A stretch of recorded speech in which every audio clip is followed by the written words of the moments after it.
Hi there and welcome to syncX, Stock Sync. You can update unavailable quantity to products with the matching column. On the matching column of the feed, find or select unavailable quantity from the store product fields.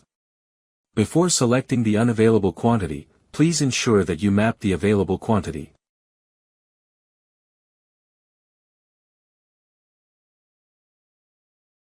You can choose from the 5 options available: quality control, safety stock, damage, other, or incoming. Enter the column name or index for mapping. For the unavailable quantity smart settings, the location is selected based on the available quantity field. Next are the quantity rules to reduce overselling.